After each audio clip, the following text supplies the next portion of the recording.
पर मंदिर का दरवाजा बंद हो गया था खुद से। मंदिर के अंदर एक पुरानी मूर्ति के पास कुछ लिखा था।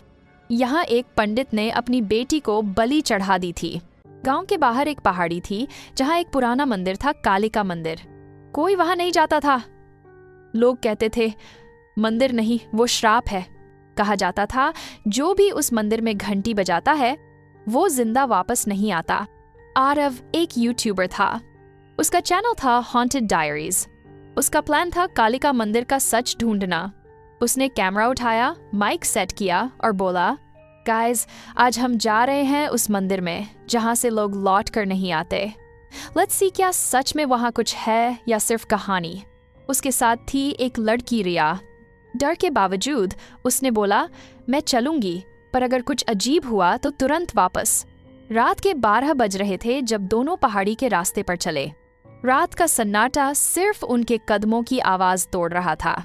मंदिर दूर से ही दिख रहा था, पुराना, टूटा हुआ और चारों तरफ बेलों से घिरा, जैसे समय ने उसे निगल लिया हो। दरवाजे पर लिखा था, जो अंदर जाए उसे अपनी परछाई पे भरोसा मत करना। रिया ने धीरे से कहा, आरव, ये लिखा क्या मतलब है? आरव हंसा, बस लोगों को डराने के लिए लिखा होगा। पर जैसे ही उसने दरवाजा खोला, एक ठंडी हवा ने उनके चेहरे पर छाप मार दी। कैमरा ब्लिंक हुआ और 1 सेकंड के लिए लेंस में कुछ दिखाई दिया, जैसे कोई खड़ा हो उनके बीच। अंदर अंधेरा था।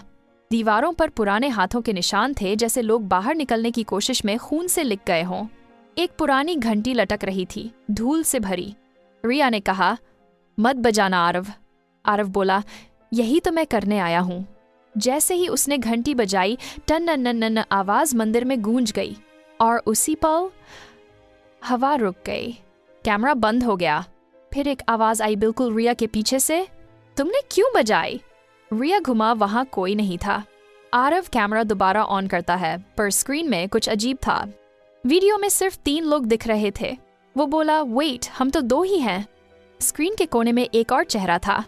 एक लड़की सफेद साड़ी में, जिसके चेहरे पर न आंखें थी न होंठ, बस एक खाली अंधेरा सा चेहरा। रिया चिल्लाए, आरव चलो यहाँ से, पर मंदिर का दरवाजा बंद हो गया था खुद से। मंदिर के अंदर एक पुरानी मूर्ति के पास कुछ लिखा था। यहाँ एक पंडित ने अपनी बेटी को बलि चढ़ा दी थी। उसकी आत्मा अब भी घंटी बजाने वाले का शरीर मांगती है। आरव ने धीरे से कहा, इसीलिए यहाँ कोई नहीं आता।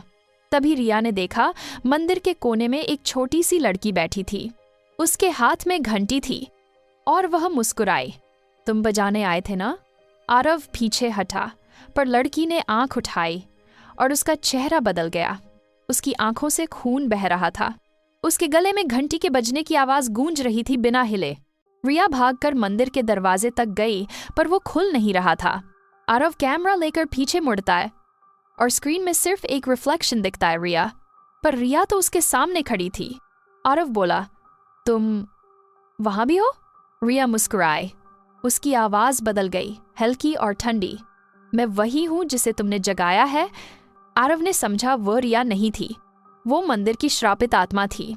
एक पल में उसने कैमरा छोड़ा और चिल्लाया, हेल्प!